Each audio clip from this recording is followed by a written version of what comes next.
오늘 이 시간 함께하는 여러분 모두에게 주님의 은혜가 동행하시고 역사하시기를 간절히 축원을 드립니다. 어떤 할아버지가 병원에 입원했습니다. 그런데 입원한 이유가 자기가 애지중지 기르던 소한테 바쳐서 병원에 실려온 겁니다.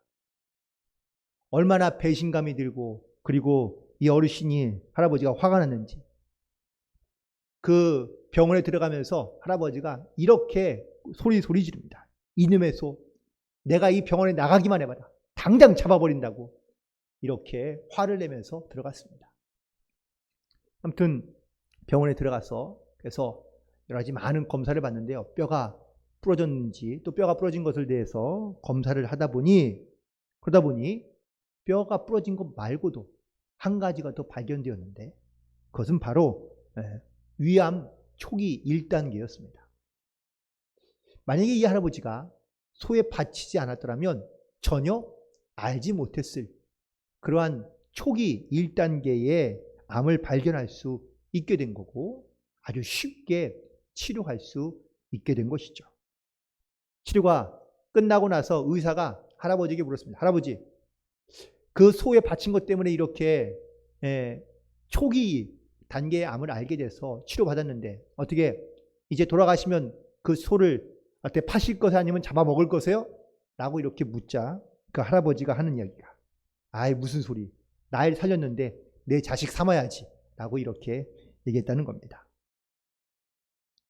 때로는 우리 가운데 참 어렵고 힘든 그러한 기억나는 사람이 있는데 또 그 사건 때문에 혹은 또 그 기억 때문에 오히려 나에게 또 다른 어떤 새로운 기회를 맞이하게 되는 그러한 일들이 사실 우리 삶에서 종종 일어나는 것을 볼 수 있습니다.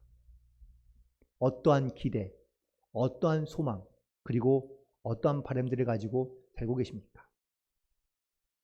우리는 세상에 살아가면서 나는 과연 어떤 기억나는 그런 존재인가라는 것을 궁금하게 생각해 볼 때가 있습니다. 여러분들은 혹시 세상에 살아가면서 다른 사람들에게 어떤 사람으로 기억되고 있으며 혹은 기억되길 원하십니까? 인간적으로 내게 좋은 추억과 좋은 기억을 남겨준 사람, 사실 그런 사람과는 좋은 관계를 유지할 수도 있지만 하지만 나와는 전혀 아무런 그런 사실 연관도 없는 사람이지만 나에게 좋은 기억으로 남아있는 사람들이 있습니다. 우리가 살아가는 세상 가운데 사실 어떠한 희망, 어떠한 소망도 없는 사람은 자기의 삶에 집중하지 못하거나 혹은 자기의 삶에 그런 최선을 다하며 열정적인 삶을 살아가지 못하는 경우들이 많이 있습니다. 특별히 현대 선교의 아버지라고 불리는 윌리엄 캐리라는 인도 선교사가 있었는데 그는 이렇게 믿음의 사람들에게 권면합니다.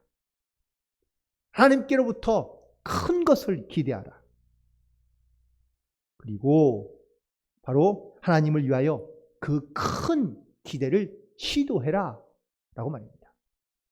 우리가 하나님께 큰 것을 생각하며 또한 큰 것을 기대하고 있다면 나도 역시 하나님 앞에 큰 기대감을 가지고 나아가야 한다는 것을 말하고 있으며 그리고 그 큰 믿음의 증거들을 보여주며 나아가야 한다는 것을 말하고 있는 것이죠. 우리가 많이 들은 예화 중에 하나, 그 유대인들이요, 그 포로 수용소에 서 있을 때에 그 암흑 같은 세월을 지내면서 그 모든 세월을 인내함으로 또한 소망 가운데 그들이 살아남을 수 있었던 이유가 있습니다. 그건 바로 누가 적은지는 알지 못하지만 그 포로 수용소에 이런 글이 있었다고 합니다. 태양이 구름에 가려 햇빛을 볼 수 없을 때에도 나는 태양이 있음을 믿는 것처럼 비록 지금은 하나님이 침묵하고 계실지라도 나는 하나님의 사랑이 끊임없이 우리 가운데 작용하고 있다는 것을 믿는다. 이 문구를 본 수많은 사람들.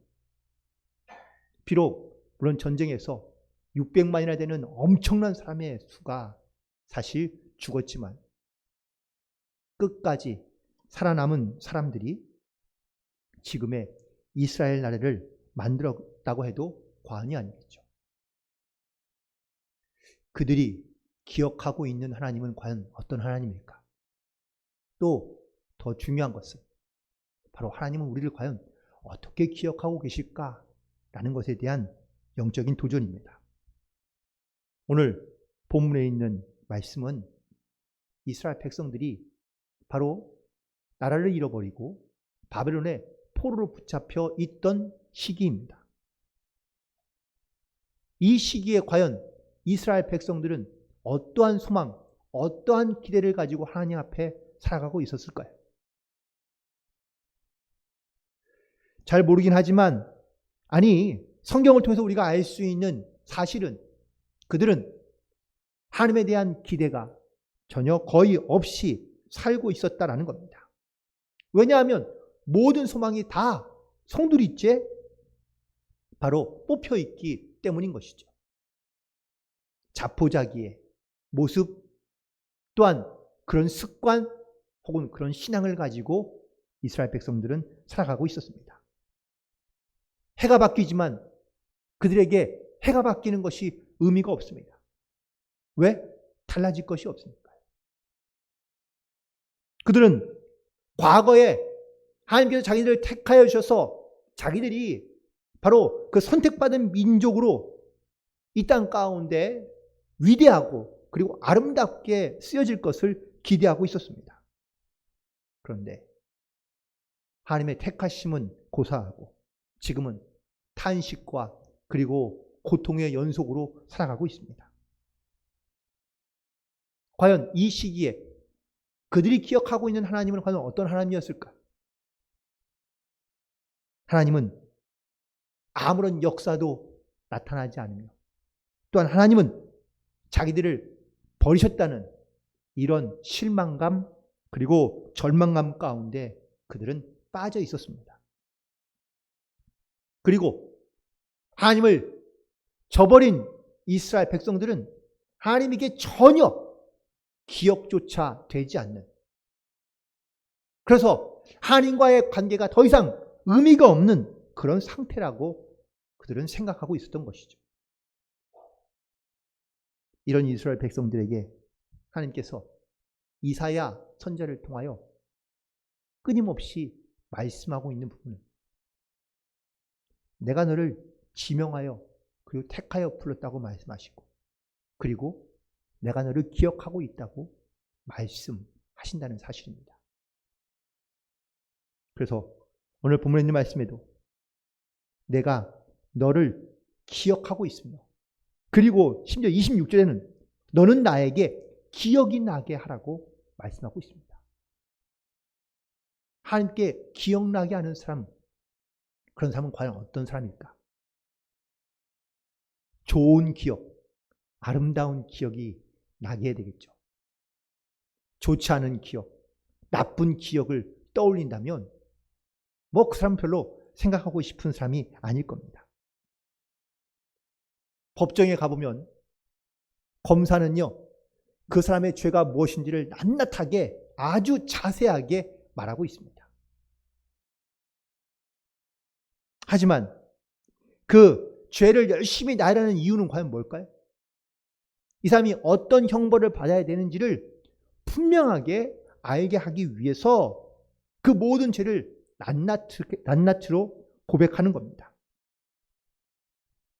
이스라엘 백성들, 하나님 앞에서 과연 어떠한 그런 백성으로 사람으로 과연 기억되고 있을까? 수많은 죄를 짓고 심지어 하나님을 외면하며 하나님의 말씀을 더 이상 순종하지 않는 이 죄, 하나님을 무시하고 하나님을 기억하지 않냐며 또한 하나님 앞에 전혀 기억되지 않는 존재로서 살고 있는 이스라엘 백성들에게 모든 범죄를 다 나열하고 있는 이유는 뭡니까? 분명 세상에서 검사가 죄를 나열하는 이유는 바로 그 사람에게 그 죄값을 받게 하기 위해서이죠. 그렇다면 하나님께서 우리의 죄를 말씀하시고 또 하나님은 우리의 죄를 또한 우리가 고백하며 나아가는 이유는 과연 뭘까요? 나의 죄를 드러나게 하시는 것으로 끝이 아니라 우리가 죄를 지었음에도 불구하고 하나님께서 우리의 모든 죄를 용서하시고 또한 그 죄를 다 도말하시기 때문에 우리는 하나님 앞에 나의 죄를 고백하며 나아가야 될 줄로 믿습니다. 사람들 앞에서 나의 부끄러움, 나의 수치, 나의 죄를 우리가 고백하거나 말하는 것은 어렵고 힘든 일입니다. 사실 그 죄를 나열해서 오히려 내가 많은 사람들에게 용서를 받고 또한 많은 사람들로부터 내가 그 회개함으로 말미암아 나를 회복시키는 역사가 일어나기는 결코 쉽지 않습니다. 오히려 나의 죄 때문에 나의 그 약함 때문에 우리는 더 많은 손해를 보거나 아니면 사람들의 심판과 그리고 정죄에 다시 우리는 고통스럽게 살아갈 수밖에 없습니다. 그래서 세상에서 살아가는 나는요, 결코 나의 약함, 나의 부족함, 나의 죄를 드러내고 싶어 하지 않습니다. 하지만 하나님 앞에는 다르지 않을까요? 하나님 앞에 서 있는 나, 그건 다 죄인의 모습입니다. 세상에 의인은 없나니 한 사람도 없다고 말씀하십니다. 이 말의 의미는 내가 죄인이라는 것을 내가 하나님 앞에서 인정하며 시인하며 회개하고 있는가? 라는 것에 대한 질문이기도 합니다. 특별히 20세기에 가장 강력하게 나타났던 사상 중에 하나가 바로 인본주의입니다. 사람이 가장 우선되는. 그래서 이 사람이 가장 우선시되는 이 사상 가운데 빠져 있다 보니 개인 혹은 자기의 생각이 중요하고 자기의 의지가 중요하다고 아주 강하게 어필하며 이야기합니다. 하지만 신앙과 믿음을 가지고 살아가는 성도들은 인본주의적인 모습을 가지고 살아가는 것이 아니라 바로 신본주의적인 마음과 믿음을 가지고 살아가는 것이죠. 일본 사람들은 공중도덕을 아주 잘 지킵니다. 그리고 범죄를 잘 저지르지 않습니다. 그래서 교도소 시설이 있긴 한데 그 교도소가 항상 정원이 적어도 10분의 1 정도는 비어 있다고 합니다. 그래서 일본의 어느 교도소를 가더라도 일본은 꽉 차 있는 교도소를 보기가 어렵습니다. 그만큼 잘 지키고 또한 범죄도 잘 저지르지 않는다는 이야기긴 하겠죠.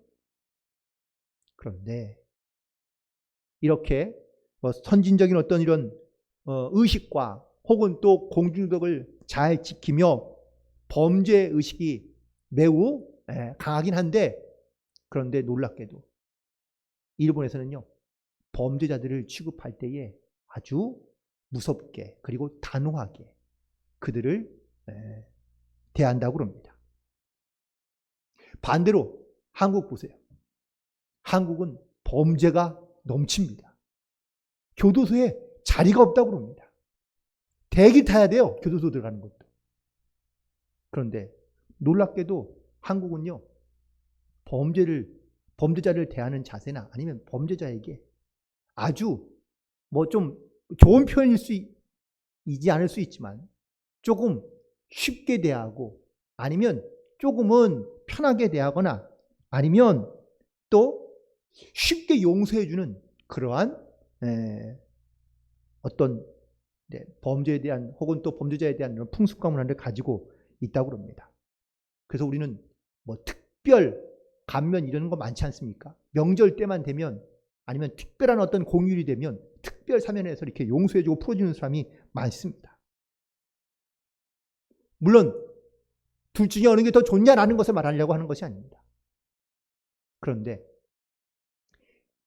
범죄가 좀 적고 잘 지켜져서 사실 안전한 나라를 이루는 것도 물론 좋겠죠.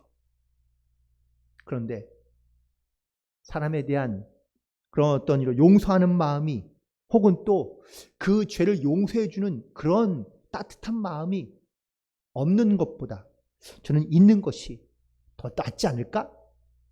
라는 그런 생각도 한번 해보게 됩니다.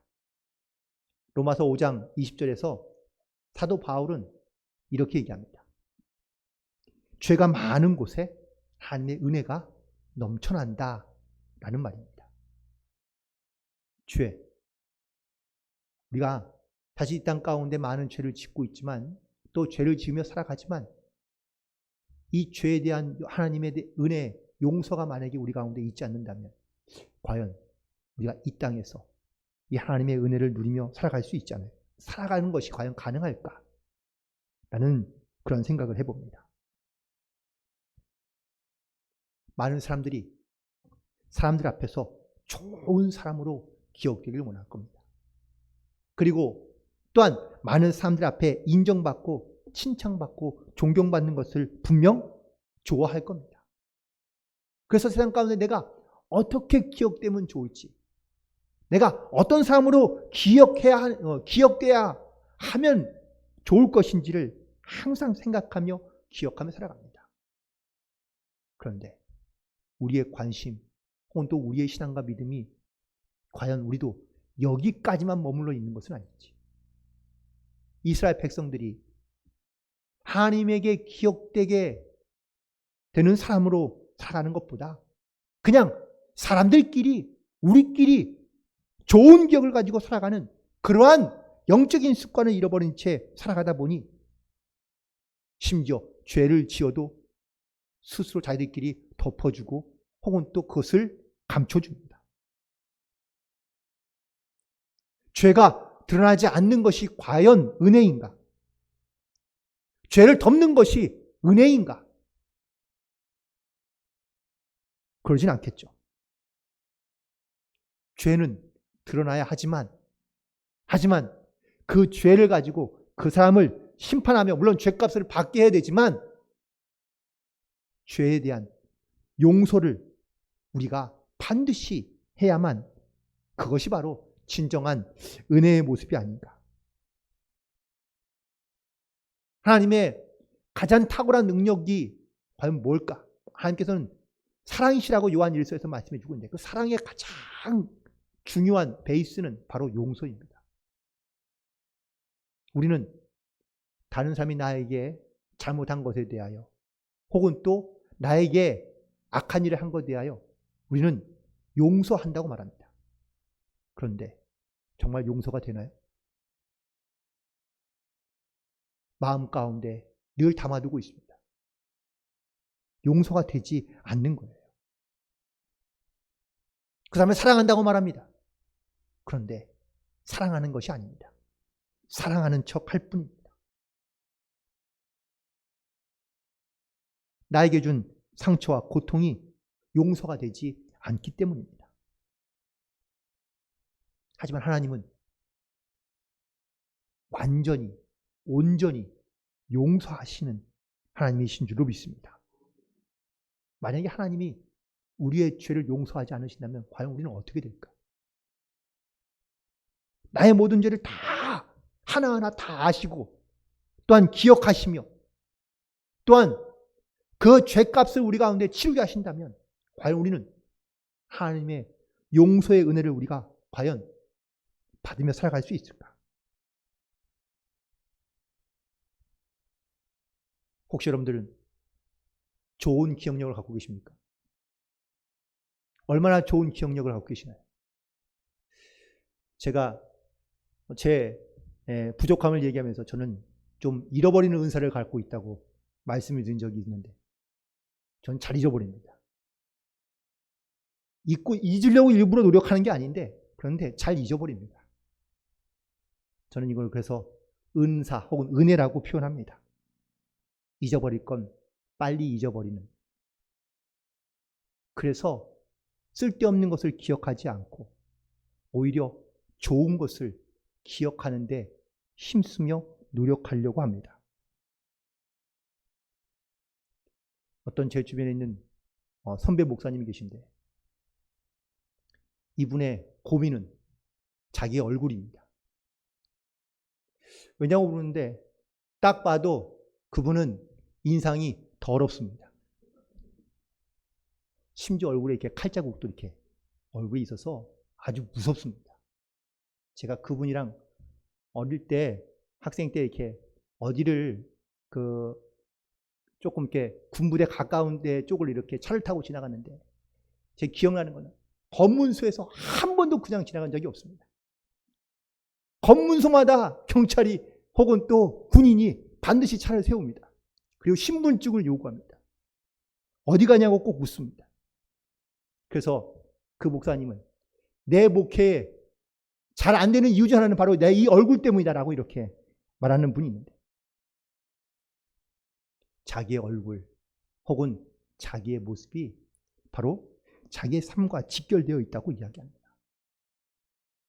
그런데 그 무서운 얼굴이 그리고 혐오스러운 얼굴이 날마다 미소 짓는 얼굴로 그리고 웃는 얼굴로 바뀌어 있다면 과연 그 얼굴이 문제가 될까? 아마 그 목사님이 지금 여전히 목회를 하고 계시는데요. 네, 지금은 그렇게 무섭지는 않습니다. 사람들에게 누군가를 기억할 때에 그 사람의 얼굴도 기억하지만 사실 그 사람의 마음, 그 사람의 행동을 기억하기가 쉽습니다. 오늘 본문에서 하나님께서 우리에게 이렇게 말씀하신 것 같습니다. 26절이죠. 너는 나에게 기억이 나게 하라. 나는 과연 하나님 앞에 어떠한 기억을 드리며 또한 기억이 나게 하는 그런 모습으로 혹은 또 그런 신앙으로 살고 있는지를 돌이켜봅니다. 이스라엘 백성들이 하나님을 기억하고 있는 하나님은 어떤 하나님이었을까요? 앞서서 말씀드린 것처럼 그들은 지금 자기들의 처지와 형편과 상황에서 하나님이 자기를 버리셨고 자기를 외면하시고 그리고 자기들에게 은혜를 베푸시지 않는 하나님이라고 그들은 생각하며 그들은 고백하고 있습니다. 함께 읽지 않았지만 오늘 본문에 있는 말씀의 22절로 한번 넘어가 보시기 바랍니다. 하나님께서 기억하시고 있는 이스라엘 백성들의 모습이 22절부터 24절까지에 기록되어져 있는데 그러나 야곱아 너는 나를 부르지 아니하였고 이스라엘아 너는 나를 괴롭게 여겼으며 내 번제의 양을 내게로 가져오지 아니하였고 내 제물로 나를 공경하지 아니하였느니라. 나는 제물로 말미암아 너를 수고롭게 하지 아니하였고 유향으로 말미암아 너를 괴롭게 하지 아니하였거늘 너는 나를 위하여 돈으로 향품을 사지 아니하며 희생의 기름으로 나를 흡족하게 하지 아니하고 내 죄짐으로 나를 수고롭게 하며 내 죄악으로 나를 괴롭게 하였다고 말씀하고 있습니다. 지금 이스라엘 백성들은 하나님께 어떠한 사람으로 어떠한 존재로 기억되고 있습니까? 하나님을 온전히 섬기지 않으며 하나님을 찾지도 않고 하나님을 부르지도 않으며 오히려 하나님이 자기를 지금 괴롭게 하고 있다고 이스라엘 백성들은 하나님 앞에 말했던 겁니다. 하나님은 이스라엘 백성들이 하나님을 이렇게 기억하고 있다는 것에 대해서 하나님은 너무나 안타까워하고 계시는 거죠. 그래서 하나님은 오늘 본문에서 너는 나에게 내가 했던 선한 일을 나에게 기억나게 하라고 말씀하고 있는 겁니다. 결국 우리 이 땅에서 정말 내가 어떠한 사람으로 하나님 앞에 기억됨으로 살아가야 할지를 우리는 항상 깨어서 기도하며 주님 앞에 나아가야 될 줄로 믿습니다. 구약의 인물 가운데 요셉이라는 사람을 참 좋아합니다. 왜 요셉이라는 사람을 좋아하는 줄 아세요? 그는 어려움과 고난의 환경 속에서도 좋은 기억을 갖게 하는 사람이었기 때문입니다. 물론 그가 어릴 때에는 그냥 철모르게 자기 자랑을 하다가 형제들의 미움을 받긴 했지만 그가 이제는 어느 정도 자기의 어떤 성년이 되고 자기의 인생을 책임질 만한 나이가 되었을 때는요, 그는 포로로 혹은 감옥에서 인생을 보냅니다. 이렇게 실패한 인생, 고난의 인생을 살고 있던 이 요셉은요, 그 상황 속에서도 불구하고 그는 자기에게 가장 좋은 것, 그리고 또한 사람에게 가장 아름다운 것을 기억할 만한, 또 기억날 만한 그러한 사람이었다는 사실이죠. 종으로 팔려봤던 보디발의 집에서 그는 주인에게 인정받을 만큼 성실하고 진실한 사람이었습니다. 감옥에 끌려갔지만 그 옥사장에게 인정받을 만큼 좋은 기억을 남겨준 사람이었고요. 술관원에게도 역시 선한 일을 하여 그에게 좋은 기억의 사람으로 되었고, 또 그가 다시 바로 앞에서 혹은 모든 애굽 사람들에게 가장 좋은 기억에 남을 만한 사람으로 그가 쓰임받고 또한 사용되었다라는 사실 때문입니다.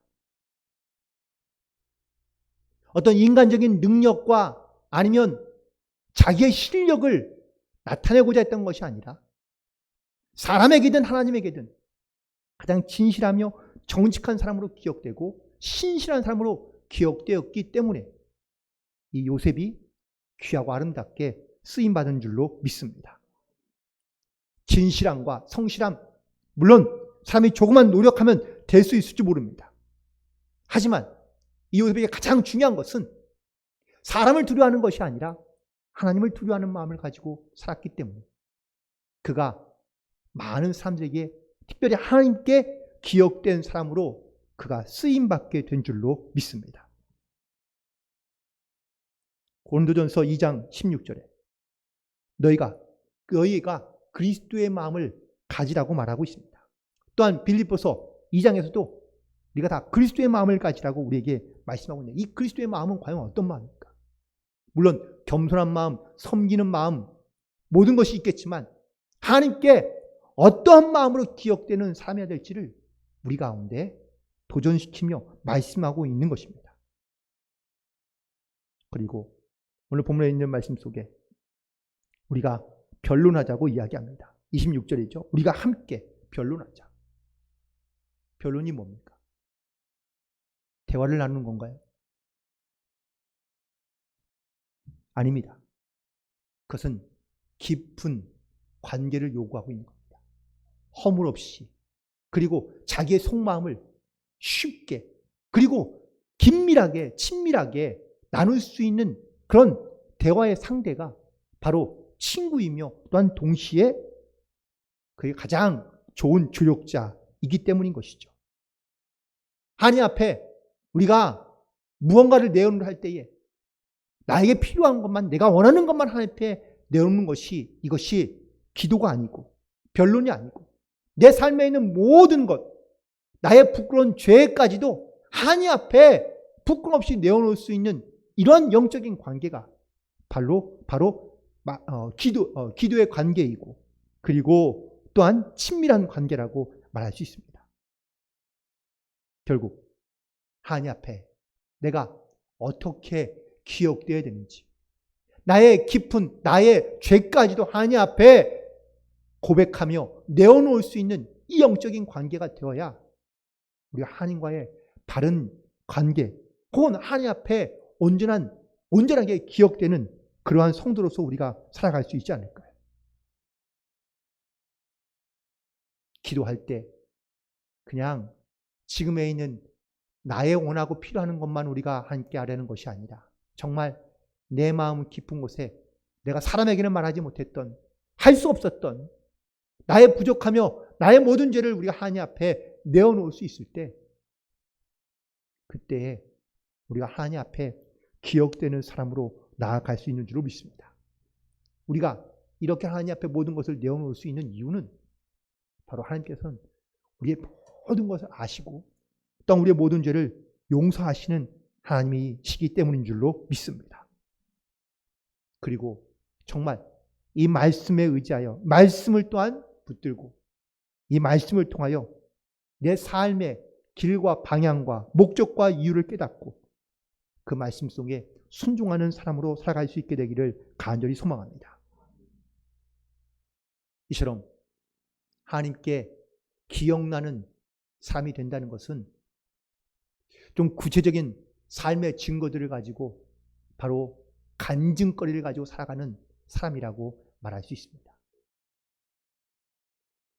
내가 하나님께서 나에게 주신 은혜와 또한 하나님의 행하신 일들을 내가 하나하나 깨달아 알며 또한 나 역시 그 하나님의 부르심과 역사하심 가운데 내가 믿음으로 반응하며 순종하며 나아가는 이 영적인 간증의 삶이 있을 때 그때 내가 정말 하나님께 기억나게 하는 사람으로 우리가 이 땅 가운데 살고 있다는 것을 우리가 나타내며 증거할 수 있기 때문인 줄 믿습니다.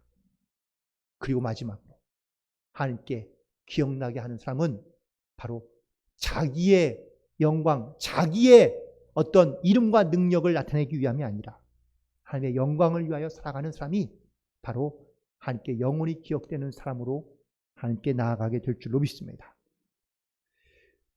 기왕이면 하나님 앞에 섰을 때에 그래도 우리가 떳떳하게 하나님 앞에 내 이름도 불려지고 하나님께 정말로 온전하고 건강한 믿음의 사람으로 기억될 수 있기를 누구나 다 소망할 것입니다.